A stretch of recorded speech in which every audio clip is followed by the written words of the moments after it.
Bonjour à toutes et à tous, vous écoutez Cinécast, salut Thibaut. Salut Guillaume. Cinécast, c'est le podcast qui chaque semaine vous recommande des films à voir au cinéma, en streaming ou VOD. Aujourd'hui on fait un rattrapage, on revient une Ouais, petite semaine en arrière pour... on n'a pas pu faire l'émission la semaine dernière, Non, malheureusement. justement on l'a pas fait la semaine dernière parce que nous étions occupés avec l'agence du pitch, on vous l'a déjà dit, et d'ailleurs ce sera bientôt disponible sur le flux de l'agence du pitch, l'épisode avec notamment Fanny Ruet, donc n'hésitez pas à aller écouter tout cela. En temps voulu, on revient du coup avec un rattrapage. Quel film Thibaut?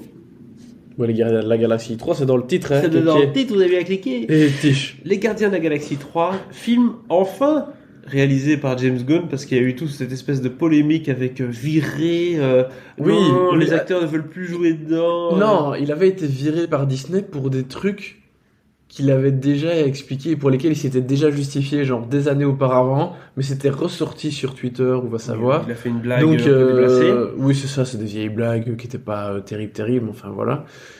Du coup, il s'est fait virer. Il a été chez DC pour réaliser Justice League. Mais non, qu'est-ce que tu racontes? Wow. Suicide Squad. Pardon, oui. The Suicide Squad.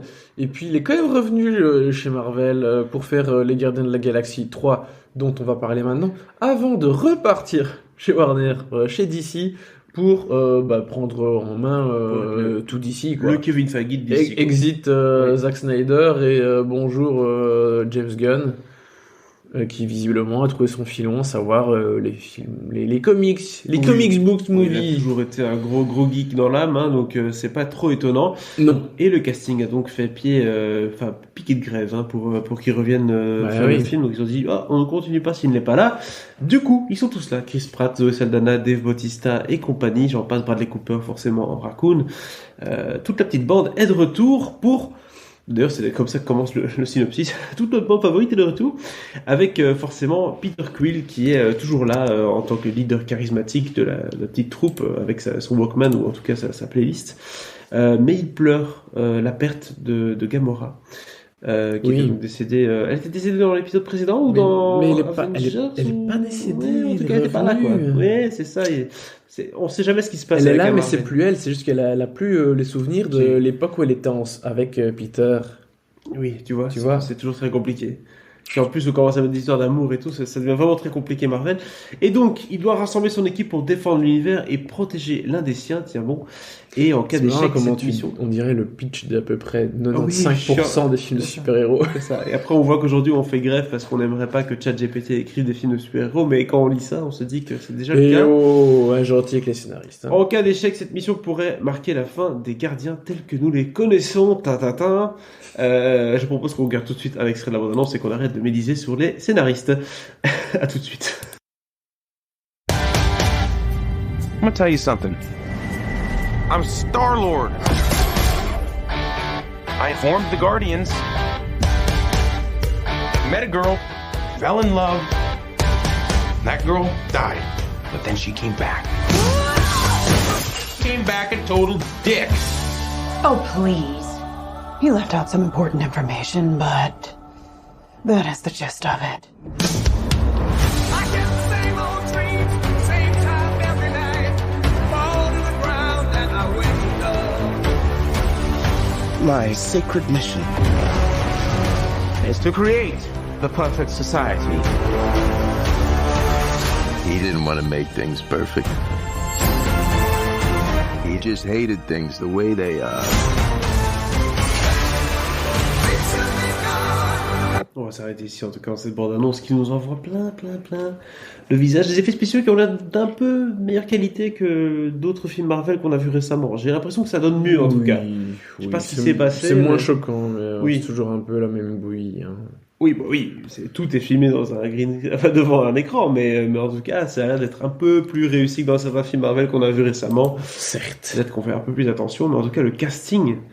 Parle-moi un peu de ce casting d'abord pour commencer. Thibaut, j'ai l'impression qu'on a les habitués, mais on a aussi des nouveaux venus.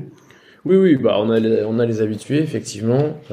Chris Pratt, Zoe Saldana, Dave Bautista, Karen Gillan, Plum Clementieff, hein, Sean Gunn, donc Sean Gunn, le frère de James, qui joue Kragin et qui qui jouait sur les tournages le corps de Rocket. Hein.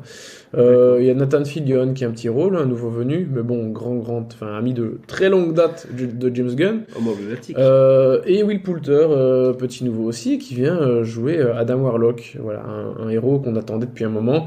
Et puis il y a aussi Elizabeth Debicki qui vient faire la maman de Adam Warlock. Et puis oui, c'est vrai, pardon, excuse-moi, on a un petit retour de Stallone dans un caméo que... Dans un énième rôle, ouais, ça comme ça. Bah, il avait déjà un caméo dans le 2, si je dis pas de bêtises. Voici qu'il a un petit caméo dans le 3, voilà. Très bien, donc voilà, gros casting pour ce film qui ne repose pas uniquement sur les épaules de Chris Pratt. Non, Comme on peut le constater. heureusement. Alors, troisième film de la franchise, est-ce qu'on parvient à réussir l'atterrissage puisque c'est le dernier de la franchise Gardiens des Galaxies? En tout cas, c'est ce qu'on nous vend. Hein. Oui et non. Tu parles C'est-à-dire d'atterrissage que- ou le dernier? De l'atterrissage. D'accord. Alors, j'ai envie de te dire quand même oui dans l'ensemble. Enfin, grâce à la fin du film. Mais non parce que... c'est-à-dire que c'est un peu compliqué. Le début est très laborieux. Les 2 tiers du film sont très laborieux. Et puis le c'est pas le dernier début, acte... Non, mais bon, voilà. Le dernier acte sauve un peu la mise, heureusement. Mais globalement, je trouve que c'est un film qui est relativement peu intéressant pour tout ce qui concerne les gardiens, sauf la partie qui concerne Rocket Raccoon. Parce que globalement, le film se tourne pas mal vers le passé de Rocket. Rocket est entre la vie et la mort, et donc il faut comprendre son passé, et c'est pour essayer de pouvoir le sauver, pour faire très simple. Et donc on a droit à pas mal de flashbacks où on voit comment est-ce qu'il est devenu ce qu'il est devenu, à savoir ce raton laveur intelligent avec des parties métalliques, hein, limite comme s'il avait un exosquelette, ou enfin en tout cas tu vois qu'il a été opéré, Oui. qu'il a été beaucoup manipulé. Mutilé, si on peut. même dire. Mutilé, exactement. Donc, on s'intéresse pas mal au passé de Rocket, et ça, c'est la partie la plus intéressante et la plus réussie du film. Malheureusement, je trouve que toute la quête des gardiens pour qu'ils comprennent et qu'ils sachent quoi faire pour sauver Rocket, c'est laborieux de chez laborieux. Les décors sont pas ouf, je trouve. L'humour est un peu bof. Donc j'ai l'impression d'avoir une redite des gardiens que j'ai déjà vu plein de fois, parce que certes c'est le 3e stand-alone des gardiens, mais ils étaient pas mal dans Oui. Thor aussi, enfin voilà, on les a vus quand même un peu à gauche à droite aussi, donc il y a un moment où j'ai eu ce sentiment de ok, et il est temps de conclure quoi, et il est temps que la bande ne soit plus exactement comme ça. Ce qui est dommage, parce qu'il y a toujours des personnages avec qui ça passe bien, c'est intéressant. Hein, Mantis, le personnage joué par Pon Klementieff, toujours aussi bien. Drax, Dave Bautista, voilà, très bien aussi. J'aime beaucoup Nebula. Mais voilà, je trouve que le côté Peter Quill et Gamora, c'était pas terrible. Alors qu'il essaye évidemment de comprendre... de réétablir une relation. Il était amoureux de Gamora et puis maintenant elle se souvient plus de lui quoi. Donc c'est pas évident. Le classique. Oui, et je trouve que tout ce qui concerne le personnage de Adam Warlock, qui est pourtant un personnage plutôt intéressant dans l'absolu, ils en font pas grand chose ici. Donc ça c'est un peu dommage. Surtout qu'il a bien bossé là, Will Poulter, apparemment. Il s'est, Ouais, bah, il s'est bien, il était à ça là, pas que 2 fois quoi. Non, il est bien, il fait le taf, c'est pas ça, mais je trouve que voilà, scénaristiquement, il se passe pas grand chose d'intéressant avec son personnage quoi.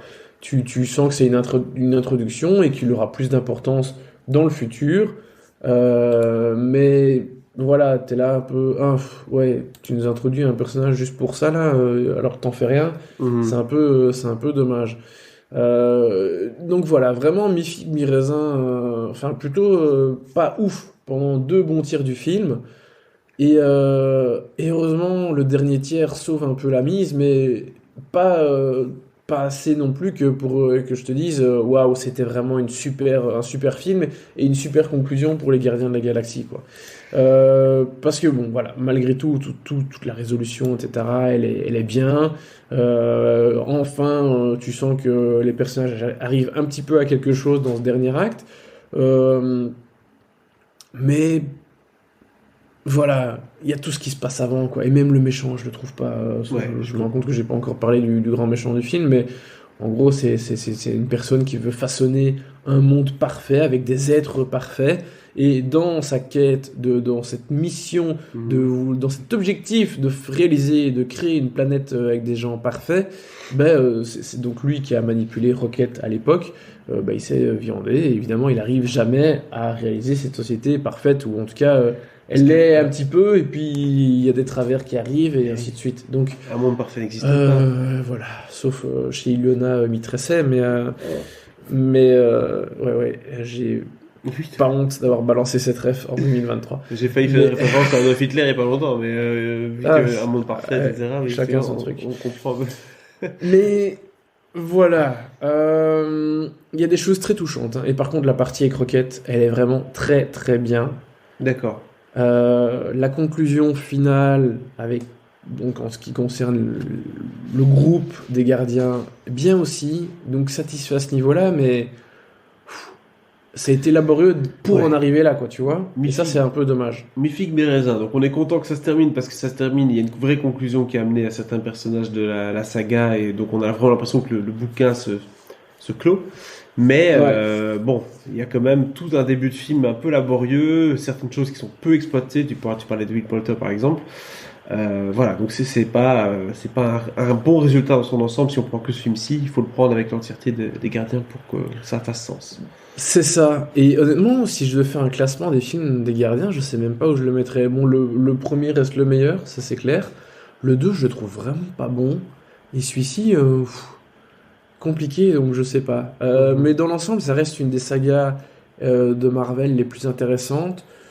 C'est une des plus ambitieuses aussi. Quelque part, d'un point de vue trilogie, dans le point de vue ensemble, quand tu la compares à celle d'Iron Man, de Captain, etc. Ant-Man, par exemple. Je trouve que ça reste Ant-Man, ouais. Ça reste une des plus réussies aussi.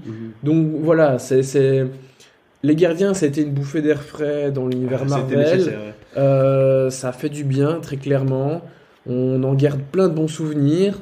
Dommage que ça se termine comme ça, en tout cas en partie. Et puis après, une fois que la conclusion arrive, c'est quand même ok, chouette. Il y a quand même du positif à retenir de ce film. Mais ouais, c'était compliqué, ça c'est dommage. Comme diraient nos voisins du Nord, merci and the cost. Hein, donc je pense qu'on peut donner une cote à ce film, Thibaut. Quelle est la note que tu donnes à Guardians of the Galaxy 3? Je sais même pas, mais je vais dire 2. 2, hein. Et les 2 étoiles, c'est vraiment pour le dernier acte et pour l'histoire de Rocket, hein, parce que le reste... Voilà. Un gros bof pour ce Guardians of the Galaxy 3 qu'on aurait bien aimé vouloir donner 3 étoiles, mais non. Et je suis un peu à contre-courant, parce que je pense que la plupart des gens aiment vraiment bien l'ensemble du film. Mais voilà, en fait, c'est que pendant les 2 premiers tiers du film, j'en étais presque à juste me dire, en fait, rien à foutre. Parce que j'avais pas l'impression de voir quelque chose un peu neuf, ou d'un peu... très réussi. Et il y a eu vraiment un moment de lassitude. Ouais, je pense aussi que les gens sont tellement habitués à des films Marvel un peu de sous-qualité ces temps-ci que si c'est un peu meilleur, ils vont le noter plus haut, quoi. Tu vois ce que je veux dire? C'est un peu meilleur, mais il y a quand même beaucoup de facilité aussi, ça c'est un peu dommage. Ah là là, en tout cas, on n'a pas fini de parler des films Marvel. Non, mais on a fait le tour de la question des Gardiens de la Galaxie. Ça, c'est sûr. Marvel aussi, visiblement, donc c'est bien. Voilà, ça s'arrête là-dessus sur un 2 étoiles pour les Gardiens de la Galaxie de James Gunn, avant que maintenant il aille faire des miracles chez DC, on l'espère, pour ce film du coup, qui était sorti au cinéma le 3 mai en Belgique et en France. N'hésitez pas du coup à nous dire dans les commentaires ce que vous avez pensé du film si vous avez eu l'occasion de le voir, et abonnez-vous au podcast sur la plateforme de votre choix pour ne pas manquer nos prochains numéros, prochaines recommandations, ça marche aussi. À très bientôt.